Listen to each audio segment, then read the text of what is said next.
Hello everyone, and welcome back to our channel. Today, we are going to practice our English in a very special way. We will explore a hidden story about one of the most famous people in history, Michael Jackson. The story is called, What Michael Jackson Tried to Hide from the World. It will help us understand him better, and it will help us improve our English skills at the same time. We will use our special learning technique called shadowing. If you are new here, shadowing is a very powerful method to improve your English. It helps your pronunciation, your speaking rhythm, and your confidence. It is also very simple to do. Here are the steps for our practice today. Please listen carefully. First, I will say a sentence from the story. You just need to listen. Second, after I finish the sentence, you should pause the video. Third, say the sentence out loud. Try to say it exactly like you heard it. Fourth, copy everything. Copy my voice, my speed, and the emotion in the sentence. The more you copy, the faster you will learn. Remember, you can watch this video many times. Practice again and again. Every time you practice, your English will become stronger and clearer. Are you ready to begin? Let's discover what Michael Jackson tried to hide from the world. The year was 1992. A young journalist named Leo received a very special invitation. The invitation was printed on beautiful, thick paper. It had a golden logo of a boy sitting on a crescent moon. Leo's heart beat fast. He was invited to Michael Jackson's home, the famous Neverland Ranch. This was an opportunity of a lifetime. Leo's editor at the magazine was very excited. "Leo, this is huge," he said. "Everyone wants to know about Michael Jackson. They say he is strange. They say he lives in a fantasy world. Find out what he is hiding. Find the real story." Leo felt a lot of pressure. He had read all the stories in the newspapers. They called Michael Waco Jacko. They talked about his changing face and his unusual lifestyle. Leo expected to meet a strange and difficult superstar. He drove for hours until he reached the large, golden gates of Neverland. The gates opened slowly, and he drove inside. What he saw was incredible. It was not just a house. It was a beautiful park. There were green hills, a sparkling lake, and colorful flower gardens everywhere. In the distance, he could see a Ferris wheel and a roller coaster. It was just like the story said. It was a fantasy land. A quiet man led Leo to the main house. The house was beautiful, like a castle from a storybook.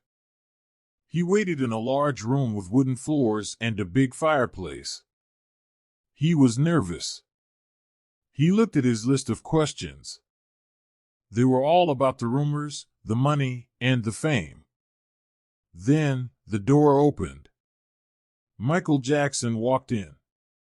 He was not what Leo expected. He was very thin and wore a simple red shirt and black pants.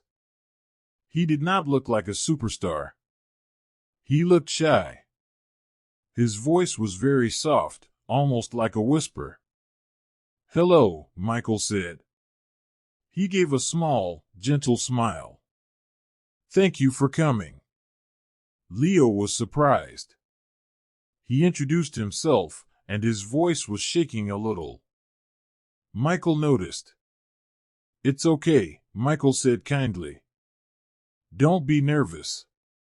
Today, we will not do a normal interview.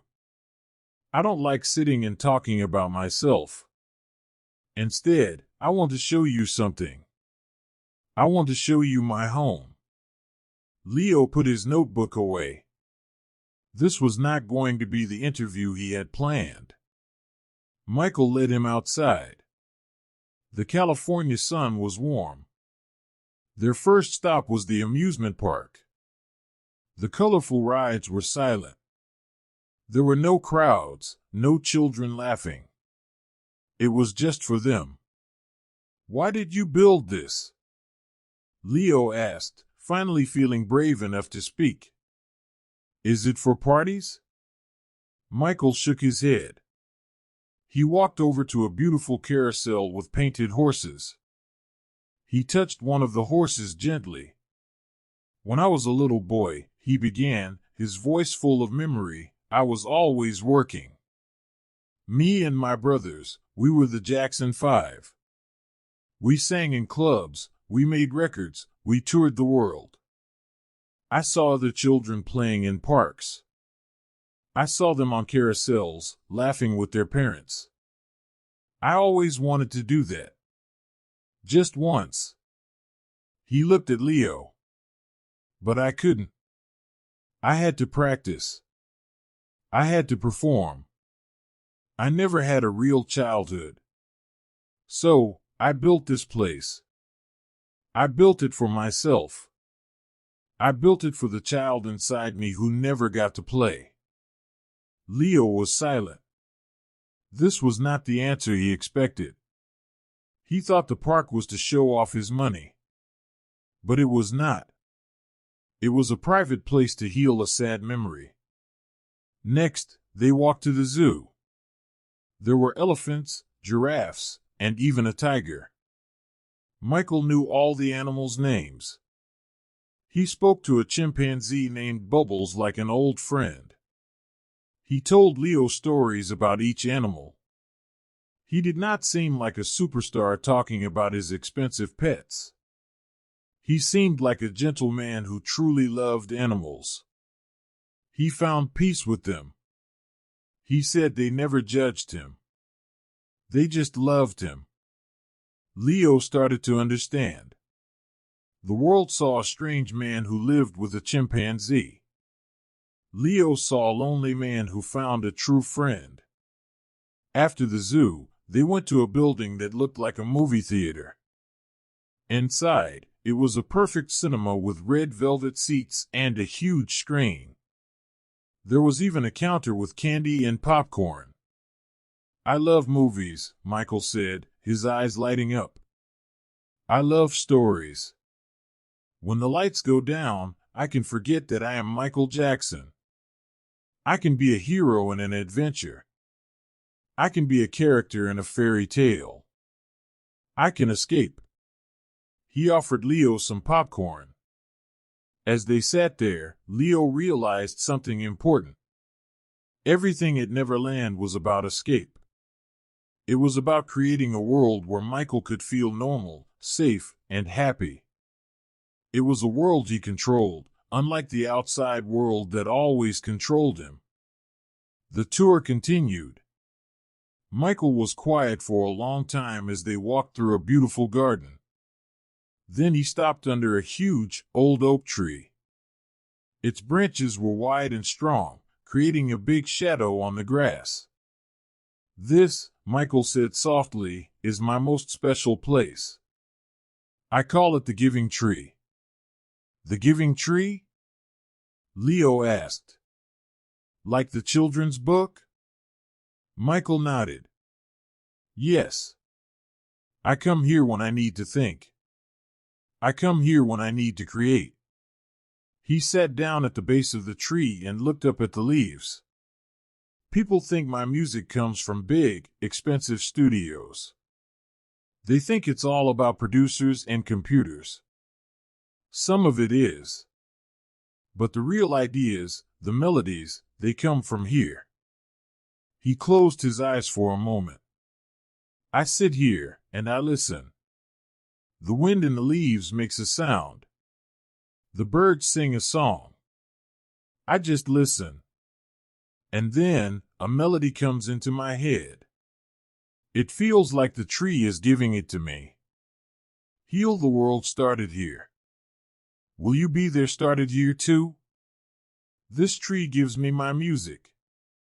Leo was speechless.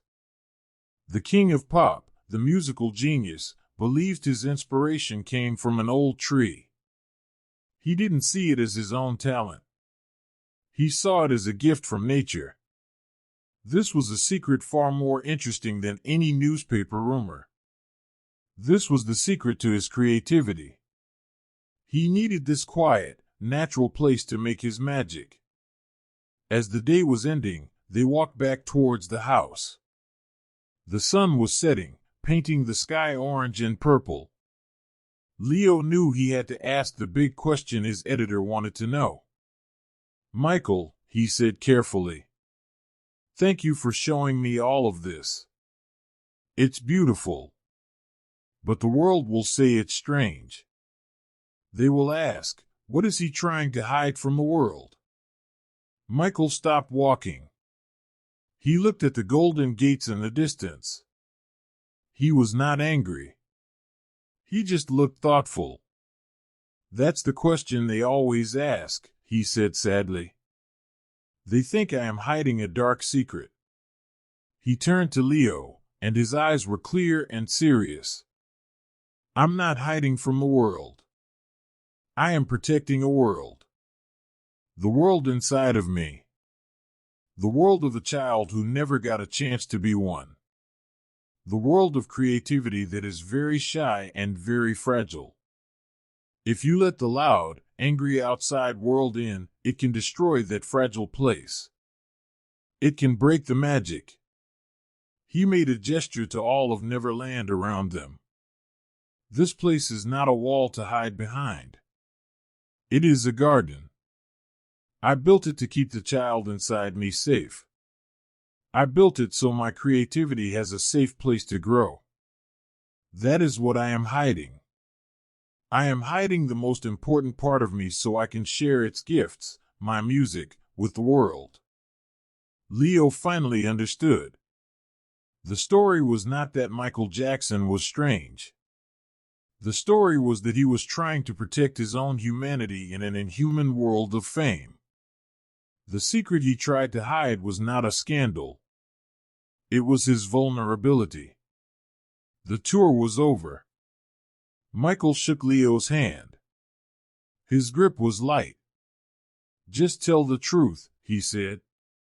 "That's all I ask." Leo drove away as the gates of Neverland closed behind him. He did not have the sensational story his editor wanted. He had a better one. He had a true one. He wrote about the shy man, not the superstar. He wrote about the lost childhood, not the strange lifestyle. He wrote about the giving tree, not the rumors. His article was not the most famous one. But it was honest. And Leo knew he had discovered the real secret that Michael Jackson tried to hide, the simple, beautiful, and fragile heart of an artist. I hope you enjoyed that story. And I hope you practiced your English speaking with me. Remember, learning a language is not just about grammar and rules. It's about connecting with real stories and real feelings. Every story gives you a new way to see the world. So please, don't stop now. Watch this video again. Repeat the sentences. Practice the shadowing technique until your voice feels strong and clear. Every time you speak, you grow. Don't forget to like this video if you found it helpful.